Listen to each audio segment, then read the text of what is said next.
Hello दोस्तों, आज हम लोग बिहार के प्रमुख व्यक्तित्व के बारे में पढ़ेंगे। दोस्तों, बिहार का किसी भी एग्ज़ाम हो और इससे क्वेश्चन ना आए ये हो ही नहीं सकता। तो आप लोग इस वीडियो को 2 बार सुनिएगा और उसके बाद आप टेलीग्राम पे जाइएगा, वहाँ मैं इसका PDF आपको सेंड कर दूँगी। PDF सिर्फ फ़ोन में ही रह जाता है, ये बात आप लोग एक्सेप्ट कीजिए। मैं भी वही काम करती हूँ। तो ध्यान दीजिएगा कि पहले सुनिए, फिर अगर आप PDF देखिएगा आपको चीज़ें जल्दी याद होंगी। और ये वीडियो कितना भी लंबा हो, मैं एक ही वीडियो बनाऊंगी, पार्ट 1 पार्ट 2 कुछ नहीं। एक वीडियो देखिए और बार बार इसी को रिपीट कीजिए। स्पीड बढ़ा बढ़ा के आप लोग 2-3 बार देख लीजिएगा, ठीक है। चलिए, समय नहीं है हमारे पास, स्टार्ट करते हैं। सबसे पहले नंबर पे हैं भगवान महावीर। महावीर का जन्म 540 ईस्वी पूर्व में वैशाली के समीप कुंड ग्राम में हुआ था। महावीर जैन धर्म के 24वें तीर्थंकर थे। इनके बचपन का नाम वर्धमान था। 12 वर्ष की कठोर तपस्या के पास ऋजुपालिका नदी के तट पर जृंभरी गांव में साल वृक्ष के नीचे उन्हें ज्ञान की प्राप्ति हुई थी, यानी कैवल्य की प्राप्ति हुई थी। 72 वर्ष की आयु में इन्हें 468 ईस्वी पूर्व में पावापुरी में मोक्ष की प्राप्ति हुई थी। इस दौरान महावीर स्वामी के कई अनुयायी बने, जिसमें उस समय के शामिल प्रमुख राजा बिंबिसार, कुनिक, चेटक भी शामिल थे। जैन समाज द्वारा महावीर स्वामी के जन्म दिवस को महावीर जयंती, उनके मोक्ष दिवस को दीपावली के रूप में धूमधाम से मनाया जाता है। दूसरे नंबर पे आते हैं हमारे महात्मा भगवान गौतम बुद्ध। गौतम बुद्ध का जन्म 563 ईस्वी पूर्व में नेपाल में स्थित कपिलवस्तु के समीप लुम्बिनी नामक स्थान पर हुआ था। इनके पिता सुधोधन इक्ष्वाकु वंशीय शाक्य कुल के क्षत्रिय परिवार से संबंधित थे। इनकी माता का नाम महामाया था और 6 वर्ष के तपस्या के पश्चात इन्हें बोध गया में निरंजना नदी के तट पर बोधि वृक्ष के नीचे ज्ञान की प्राप्ति हुई थी। इन्होंने 4 आर्य सत्य अष्टांगिक मार्ग का प्रतिपादन किया था और 483 ईस्वी पूर्व में कुशीनगर में महापरिनिर्वाण का प्राप्ति। इन 2 चिन्ह को तो आप डिटेल में अच्छे से देख लीजिएगा। आर्यभट्ट, तीसरे नंबर पे आते हैं आर्यभट्ट। आर्यभट्ट गुप्त काल के प्रसिद्ध गणितज्ञ, खगोल शास्त्री एवं दशमलव व शून्य के आविष्कारक थे। इनका जन्म पाटलिपुत्रा, प्राचीन कुसुमपुर, पटना का पुराना नाम कुसुमपुर में हुआ था। इस महान गणितज्ञ ने बीज गणित की प्रारंभिक आधारशिला रखी थी। इन्हें प्राकृत, अपभ्रंश, संस्कृत भाषाओं के साथ साथ वेदों, उपनिषदों एवं दार्शनिक ग्रंथों का विद्वान माना जाता है। आर्यभट्ट ऐसे प्रथम नक्षत्र वैज्ञानिक थे जिन्होंने अपना ग्रंथ आर्यभट्टियम में बताया कि पृथ्वी अपनी धुरी पर घूमती हुई सूर्य के चारों ओर चक्कर लगाती है। हमारे चौथे नंबर पे हैं सम्राट अशोक। चक्रवर्ती सम्राट अशोक, जिनका कार्य जो है 304 से लेकर के 232 ईस्वी पूर्व तक था, विश्व प्रसिद्ध एवं शक्तिशाली मौर्य राजवंश के सम्राट थे।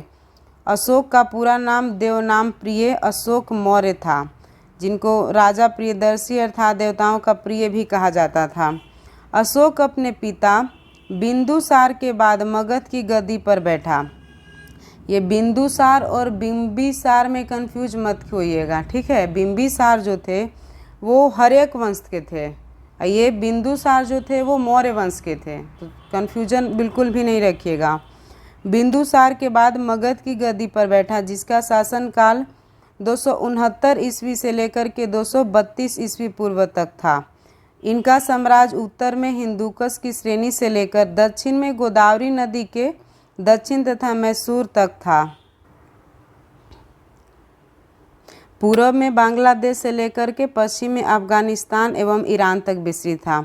261 ईस्वी पूर्व में कलिंग युद्ध के बाद इनका हृदय परिवर्तन हुआ और उन्होंने बौद्ध धर्म को स्वीकार कर लिया। प्रजा के कल्याण के लिए अशोक बड़े पैमाने पर कार्य करवाएं। भेरी घोष के स्थान पर धम्म घोष को प्रश्रय दिया।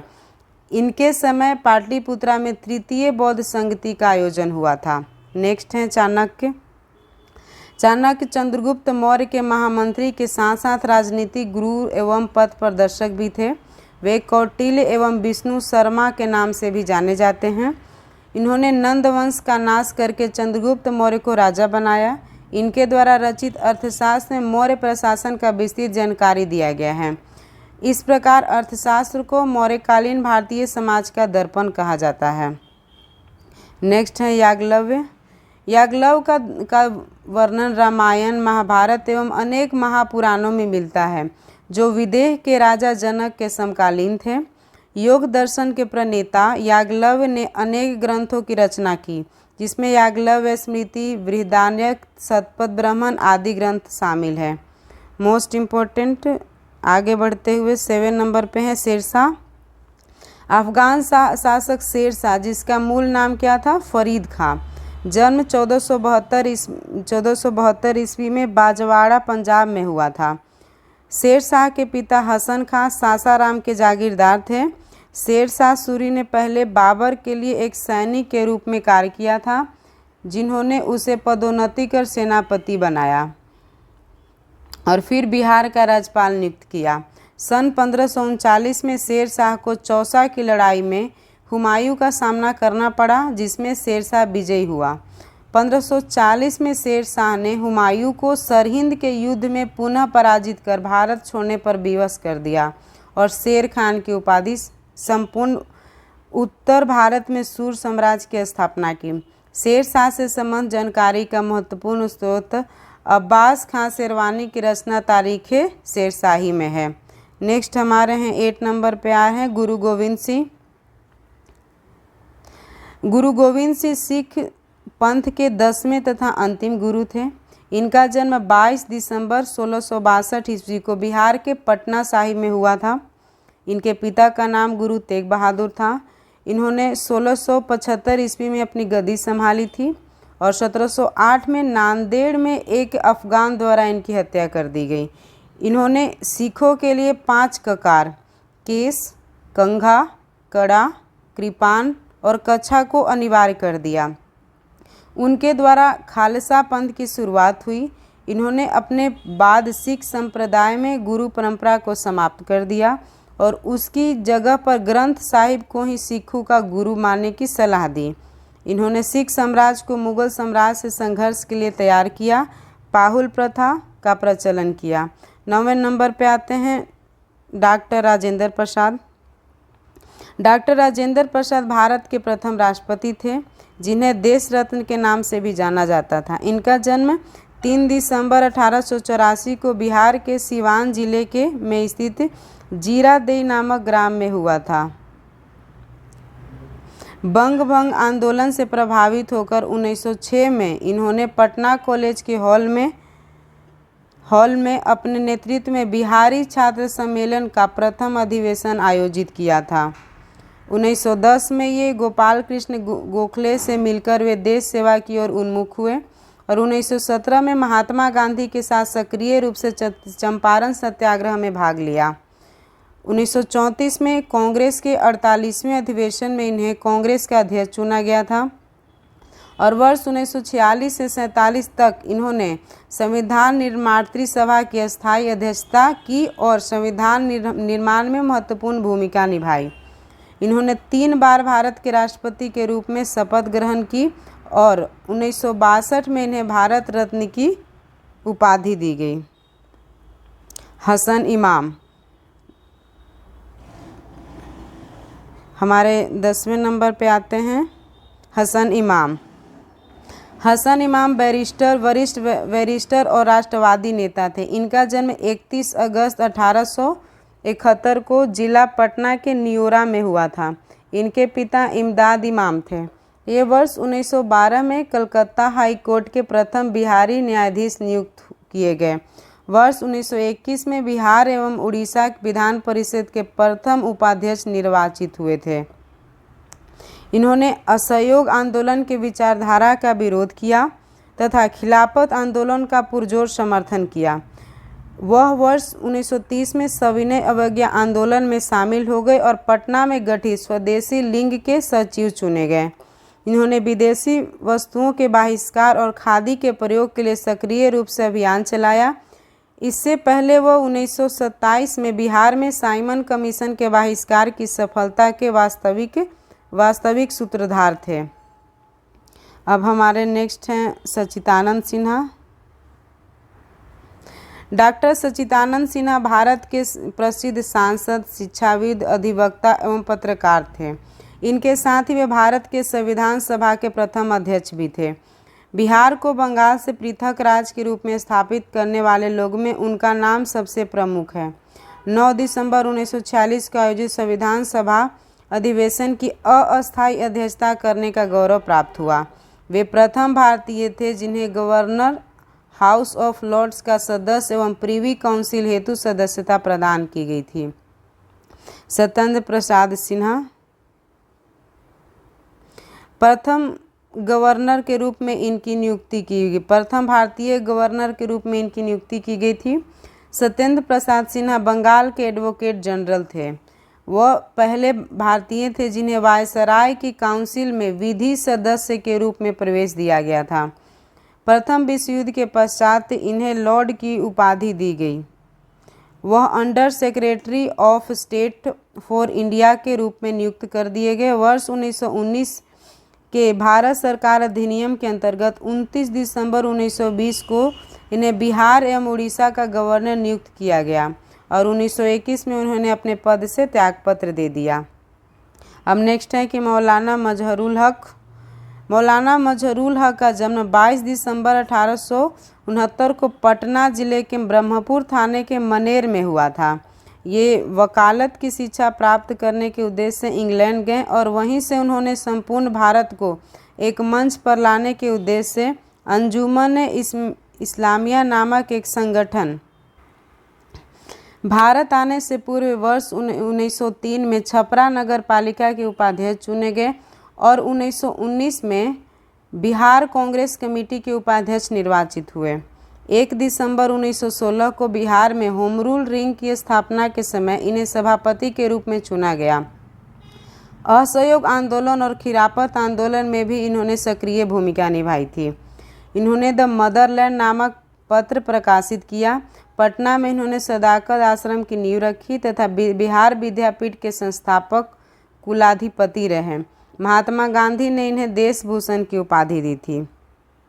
अब आते हैं नेक्स्ट अपने रामधारी सिंह दिनकर 14वें नंबर पे हैं। रामधारी सिंह दिनकर हिंदी के एक प्रमुख लेखक, कवि एवं निबंधकार थे जिनका जन्म 23 दिसंबर 1908 को बिहार राज्य के बेगूसराय जिले के सिमरिया नामक ग्राम में हुआ था। इन्होंने साहित्यों की दोनों विधाओं गद्य एवं पद्य में अतुलनीय प्रसिद्धि प्राप्त की थी। इनकी पहली पुस्तक प्रमाण मंत्र इनकी हाई स्कूल पास करने के बाद ही प्रकाशित हो गई थी। मोस्ट इम्पोर्टेंट दोस्तों, प्रमाण मंत्र। ये आधुनिक युग के श्रेष्ठ वीर रस के कवि के रूप में जाने जाते हैं। इन्होंने संस्कृत, बांग्ला, अंग्रेजी, उर्दू का गहन अध्ययन किया था। दिनकर स्वतंत्रता पूर्व एक विद्रोही कवि के रूप में जबकि स्वतंत्रता पश्चात राष्ट्र कवि के रूप में जाने जाने लगे। ये छायावादेतर कवियों की पहली पीढ़ी के कवि थे। एक और इनकी कविताओं में ओज, विद्रोह, आक्रोश और क्रांति की पुकार है तो दूसरी ओर कोमल श्रृंगारिक भावनाओं की अभिव्यक्ति है। इन दोनों प्रवृत्तियों का चरम उत्कर्ष हमें उनकी कुरुक्षेत्र और उर्वशी नामक कृतियों में मिलता है। ये 3 बार राज्यसभा के सदस्य रहे। रामधारी सिंह दिनकर की पदात्मक शैली में रचित पुस्तकें रेणुका, रसवंती, कुरुक्षेत्र, नीलकुसुम, हारे की हरिनाम, इंदुगीत, चक्रवात, रश्मिरथी, सीपी और शंख, परशुराम की प्रतीक्षा, हुंकार, धूप छाँव, सामधेनी और उर्वशी। अब हमारे 15वें नंबर पे आते हैं भिखारी ठाकुर। भिखारी ठाकुर का जन्म 18 दिसंबर 1827 को बिहार के सारण जिले के कुतुबपुर दियरा गांव में एक नाई परिवार में हुआ था। भिखारी ठाकुर बहुआयामी प्रतिभा के व्यक्ति थे जो कि भोजपुरी के समर्थक, लोक कलाकार, रंगकर्मी, लोक जागरण के संदेशवाहक, लोकगीत तथा भजन कीर्तन के अनन्य साधक थे। वे भोजपुरी गीतों एवं नाटकों की रचना एवं अपने सामाजिक कार्यों के लिए प्रसिद्ध हैं। इस प्रकार वे एक साथ कवि, गीतकार, नाटककार, नाट्य निर्देशक, लोक संगीतकार और अभिनेता हैं। इसीलिए उन्होंने भोजपुरी का शेक्सपियर कहा जाता है। उनकी लिखी किताबें हैं वाराणसी, हावड़ा एवं छपरा में प्रकाशित होती थी। बिहार सरकार प्रतिवर्ष भोजपुरी साहित्य के क्षेत्र में उल्लेखनीय भूमिका निभाने वाले साहित्यकारों को भिखारी ठाकुर भोजपुरी सम्मान से सम्मानित करती है। नेक्स्ट नंबर पे है फणीश्वर नाथ रेणु। फणीश्वर नाथ रेणु का जन्म 4 मार्च 1921 को बिहार के अररिया जिले में फारबिसगंज के पास औराही विहाना नामक ग्राम में हुआ था। दोस्तों औराही हिंगना नामक ग्राम में हुआ था। उस समय यह गांव पूर्णिया जिले में था। दोस्तों वीडियो थोड़ा लंबा हो रहा है, बट एक बार सोचिए कि 30 मिनट का वीडियो अगर आप देख लीजिएगा तो बहुत सारा आपको प्रॉब्लम सॉल्व हो जाएगा। चलिए स्टार्ट करते हैं। आंचलिकता को आंदोलन के रूप में प्रारंभ करने का श्रेय रेणु के आंचलिक उपन्यास मैला आंचल को ही दिया जाता है। मैला आंचल इनका प्रथम उपन्यास था जिसके लिए उन्हें पद्मश्री पुरस्कार से सम्मानित किया गया था। इनकी लेखन शैली वर्णनात्मक थी जिसमें पात्र के प्रत्येक मनोवैज्ञानिक सोच का विवरण लुभावने तरीके से किया जाता था। इनकी लगभग प्रत्येक कहानी में पात्रों की सोच घटनाओं से प्रेरित होती थी। एक आदिम रात्रि की महक इसका एक सुंदर उदाहरण है। 16वें नंबर पे आते हैं विद्यापति। मैथिली कोकिल के नाम से प्रसिद्ध कवि विद्यापति का जन्म 1380 ईस्वी पूर्व विस्फी ग्राम जो कि वर्तमान मधुबनी बिहार में हुआ था। विद्यापति को संस्कृत, अपभ्रंश, अहोवट एवं मैथिली आदि भाषाओं का पर समान अधिकार था। इन्होंने इस सभी भाषाओं में अनेक कृतियों की रचना की। श्रृंगार एवं शास्त्र के महाकवि विद्यापति ने अनेक राजाओं के दरबार में सम्मानजनक स्थान प्राप्त किया था। मैथिली को अपने उत्कर्ष पर पहुंचाया। विद्यापति के प्रमुख रचनाएं कौन थे? संस्कृत में पुरुष परीक्षा, शैव सर्वस्व, दुर्गा भक्ति रंगिनी। अवहट में रचित कृति लता, कृति पताका। मैथिली में रचित पदावली राधा कृष्ण का प्रेम। नेक्स्ट नंबर पे है शिवपूजन सहाय। शिवपूजन सहाय का जन्म 9 अगस्त 1893 ईस्वी को बिहार राज्य के भोजपुर जिले में हुआ था, जो हिंदी के प्रसिद्ध उपन्यासकार, कहानीकार, संपादक और पत्रकार के रूप में प्रसिद्ध हैं। इन्होंने जागरण, हिमालय, माधुरी बालक आदि कई प्रतिष्ठित पत्रिकाओं का संपादन किया। 1924 में लखनऊ में प्रेमचंद के साथ माधुरी का संपादन किया। चार खंडों में इनकी समस्त रचनाएं शिवपूजन ग्रंथावली के नाम से प्रकाशित हुई। 1939 से लेकर के 1949 तक राजेंद्र कॉलेज छपरा में हिंदी के प्राध्यापक तथा 1950 से लेकर के 1959 तक पटना में बिहार राजभाषा परिषद के निदेशक रहे। इन्हें साहित्य एवं शिक्षा क्षेत्र में अनन्य योगदान के लिए वर्ष 1960 में पद्म भूषण से सम्मानित किया गया। नेक्स्ट है रामवृक्ष बेनीपुरी। रामवृक्ष बेनीपुरी का जन्म 23 दिसंबर 1899 ईस्वी को बिहार राज्य के मुजफ्फरपुर जिले में स्थित बेनीपुर ग्राम में हुआ था। ये सच्चे देशभक्त थे जिन्होंने भारतीय स्वतंत्रता संग्राम में 8 वर्ष जेल में बिताए। इनकी प्रसिद्ध गद्य लेखन के क्षेत्र में जो एक जाने माने पत्रकार भी थे। इन्होंने कई समाचार पत्रों जैसे युवक जो कि 1929 का संपादन भी किया। इन्होंने इसके अलावा राष्ट्रवादी और स्वतंत्रता संग्राम संबंधी कार्यों में संलग्न रहे थे। रामवृक्ष बेनीपुरी प्रमुख रचनाएं कौन से हैं? माटी की मूरत, चिता के फूल, सीता की माँ, तथागत, गांव के देवता, पतितों के देश में, कैदी की पत्नी, संघमित्रा, सिंगल विजय, नया समाज, लाल तारा, अम्बपाली, अमर ज्योति, नेत्रदान, विजेता। अब है नेक्स्ट हमारे आए हैं जानकी वल्लभ शास्त्री। जानकी वल्लभ शास्त्री का जन्म 15 जनवरी 1916 को बिहार राज्य के गया जिले में स्थित मैगरा नामक ग्राम में हुआ था। ये हिंदी, अंग्रेजी, संस्कृत, प्राकृतिक, पाली, बांग्ला आदि भाषाओं का ज्ञान था। कविता के क्षेत्र में इन्होंने कुछ सीमित प्रयोग भी किए और वर्ष 1940 के दशक में कई छंदबद्ध काव्य कविताएं लिखी जो गाथा नामक इनके संग्रह में संकलित हैं। इन्होंने कई काव्य नाटकों की रचना की और राधा जैसा श्रेष्ठ महाकाव्य की रचना की। परंतु शास्त्री की सृजनात्मक प्रतिभा अपने सर्वोत्तम रूप में गीतों और गज़लों से प्रकट होती है।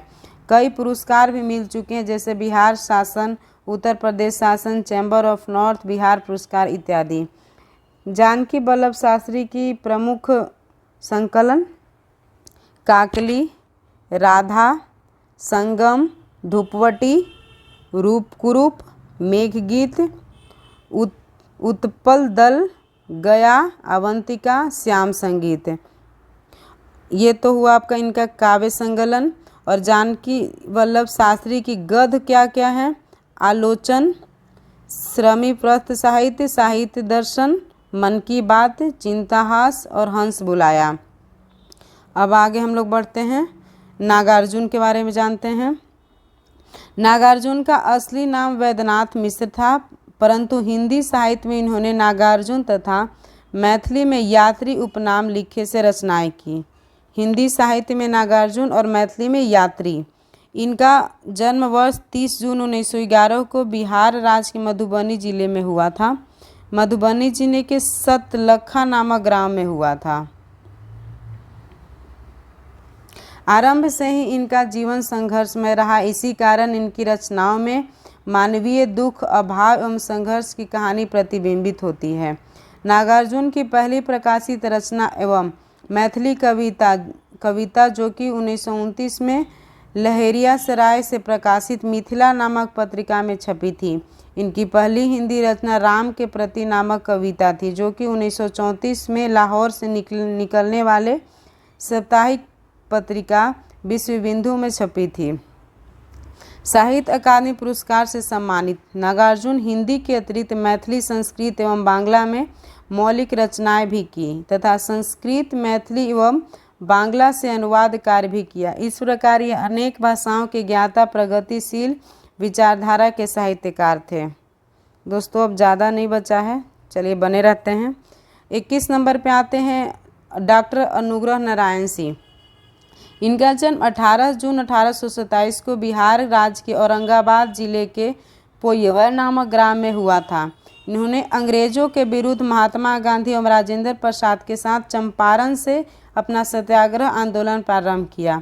1917 में चंपारण के किसानों पर हो रहे शोषण के विरुद्ध गांधी जी के द्वारा चलाए गए आंदोलन को आगे बढ़ाया। इन्होंने आधुनिक बिहार के निर्माण में महत्वपूर्ण भूमिका निभाई, इसीलिए इन्हें बिहार विभूति के नाम से भी जाना जाता है।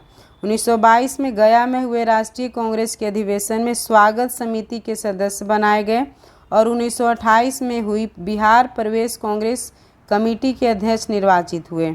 1935 में अखिल भारतीय कांग्रेस कमेटी के अध्यक्ष मनोनीत किए गए। 1946 एवं 1952 में इन्होंने श्री कृष्ण जी की सरकार में वित्त, श्रम, कृषि आदि विभागों का दायित्व भी संभाला। अब है नेक्स्ट है कर्पूरी ठाकुर।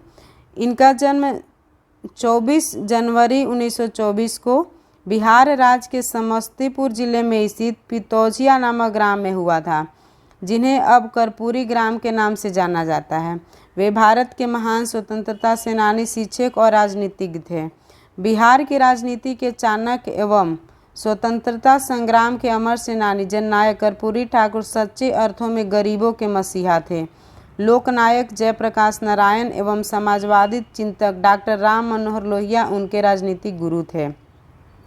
वर्ष 1952 में वे पहली बार विधायक बने। 1967 में वे बने मंत्रिमंडल में उप मुख्यमंत्री एवं वित्त एवं शिक्षा विभाग का मंत्री बनाया गया। वे बिहार राज्य के दूसरे उप मुख्यमंत्री थे और 22 दिसंबर 1970 से 2 जून 1971 तक तथा 24 जून 1977 से 21 अप्रैल 1979 के दौरान 2 बार बिहार के मुख्यमंत्री पद पर रहे। अब नेक्स्ट है कृष्ण वल्लभ सहाय। कृष्ण वल्लभ सहाय यानी कि केबी सहाय का जन्म 31 दिसंबर 1898 को बिहार राज्य के पटना जिला में स्थित शेखपुरा नामक स्थान पर हुआ था। महात्मा गांधी के आह्वान पर उन्होंने स्वतंत्रता आंदोलन में शामिल होने के लिए ICS का पद ठुकरा दिया और 1963 से 1967 ईस्वी तक राज्य के मुख्यमंत्री भी रहे। उन्होंने बिहार में भूमि सुधार का जनक माना जाता है, क्योंकि उन्हीं के प्रयास से बिहार में भूमि सुधार अधिनियम पारित लागू हुआ था। खुदा बख्श खां 24 नंबर पे आते हैं। खुदा बख्श का जन्म 2 अगस्त 1842 को बिहार राज्य के सिवान जिले में उखाई नामक ग्राम में हुआ था। खुदा बख्श खां पटना के प्रसिद्ध खुदा बख्श लाइब्रेरी के संस्थापक थे। इससे पूर्व ओरिएंटल पब्लिक लाइब्रेरी के नाम से जाना जाता था। आज यह राष्ट्रीय महत्व की संस्था मान ली गई है, क्योंकि 1969 ईस्वी में संसद के एक अधिनियम द्वारा ग्रंथालय का नियंत्रण भारत सरकार के अधीन है। यहाँ पर उर्दू, फारसी और अरबी की हजारों पांडुलिपियाँ उपलब्ध है। नेक्स्ट है हमारे जयप्रकाश नारायण।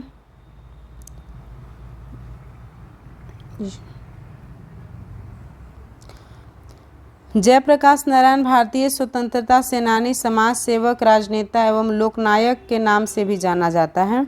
इनका जन्म 11 अक्टूबर 1902 बिहार राज्य के सारण जिले में स्थित सिताब दियरा नामक गांव में हुआ था। पूर्व वे मार्क्सवादी विचारधारा के समर्थक थे, परंतु बाद में समाजवाद की ओर उन्मुख हुए। वे बिहार के पहले मुख्यमंत्री थे और सह वित्त मंत्री भी थे। 1974 में छात्र आंदोलन का नेतृत्व स्वीकार करते हुए 1970 में इंदिरा गांधी सरकार के विरुद्ध संपूर्ण क्रांति नामक आंदोलन चलाया।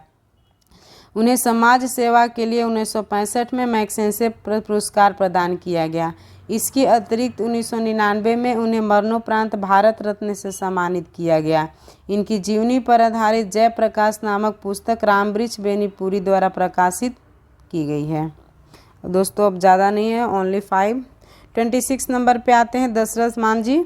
दशरथ मांझी का जन्म 1934 ईस्वी में बिहार राज्य के गया जिले में स्थित गहलोर नामक ग्राम में हुआ था। इन्हें माउंटेन मैन के नाम से जाना जाता है। इसका प्रमुख कारण है कि इन्होंने एक हथौड़ा और छेनी से अकेले ही 360 फीट लंबी, 30 फीट चौड़ी और 25 फीट ऊंची पहाड़ी को काट कर एक सड़क बना दिया। और हम लोग दोस्तों बोलते हैं कि हम लोग मेहनत करते हैं, हम लोग इनके आगे कुछ भी नहीं करते हैं। 22 वर्षों के अथक परिश्रम के बाद इनके द्वारा बनाई गई सड़क ने अतरी और वजीरगंज ब्लॉक की दूरी 55 किलोमीटर से 16 किलोमीटर कर दिया। बिहार की इस महान विभूति ने अपने बुलंद हौसलों से घर, परिवार, जिले, राज्य और देश का नाम पूरे विश्व में रोशन कर दिया। उनकी जीवनी पर आधारित एक film Manjhi the mountain man 2015 में निर्देशन केतन मेहता द्वारा बनाई गई, जिसमें नवाजुद्दीन सिद्दीकी ने दशरथ मांझी का चरित्र निभाया है। नेक्स्ट है बाबू कुंवर सिंह। बाबू वीर कुंवर सिंह 1857 के प्रथम भारतीय स्वतंत्रता संग्राम के सिपाही और महानायक थे, जिनका जन्म 23 अप्रैल 1777 को बिहार राज्य के भोजपुर जिले के जगदीशपुर ग्राम में हुआ था। बिहार में दानापुर छावनी के सैनिकों के साथ वीर कुंवर सिंह पहले ही संपर्क में बना हुआ था। वहां के सैनिकों का नेतृत्व में विद्रोह कर दिया था। 75 साल की उम्र में इन्होंने इस विद्रोह का सफल नेतृत्व किया। अब है उस्ताद बिस्मिल्लाह खां। इनका जन्म 21 मार्च 1916 को बिहार राज्य के बक्सर जिले में स्थित डुमराव नामक गांव में हुआ था। इनका असली नाम कमरुद्दीन खां था। अप्रैल 1956 में इन्होंने संगीत नाटक अकादमी पुरस्कार से सम्मानित किया गया। 1961 में पद्मश्री, 1968 में पद्म विभूषण और 1980 में पद्म विभूषण तथा 2001 में भारत रत्न से सम्मानित किया गया। 15 अगस्त 1947 को लाल किले में आयोजित स्वतंत्रता दिवस समारोह में इन्होंने शहनाई वादन किया था। 30वें नंबर पे आते हैं बीपी मंडल। बिंदेश्वरी प्रसाद मंडल भारतीय संसद के सदस्य, बिहार के 7वें मुख्यमंत्री एवं द्वितीय पिछड़ा वर्ग आयोग के अध्यक्ष थे। इनका जन्म 25 अगस्त 1918 को बिहार राज्य के सहरसा जिले में हुआ था। 1978 में तत्कालीन प्रधानमंत्री मोरारजी देसाई ने 5 सदस्यीय नागरिक अधिकार आयोग का गठन किया था। इसका अध्यक्ष बीपी मंडल को ही बनाया गया था। फरवरी 1968 से 22 मार्च 1968 तक इन्हें बिहार का मुख्यमंत्री रहने का सौभाग्य प्राप्त हुआ। नेक्स्ट है श्री कृष्ण सिंह। श्री कृष्ण सिंह का जन्म 21 अक्टूबर 1887 को बिहार राज्य के नवादा जिले के नरहट प्रखंड में स्थित खनवा नामक ग्राम में हुआ था, जबकि उनका पैतृक गांव शेखपुरा जिले के बरबीघा प्रखंड में स्थित मौर्य है। धन्यवाद।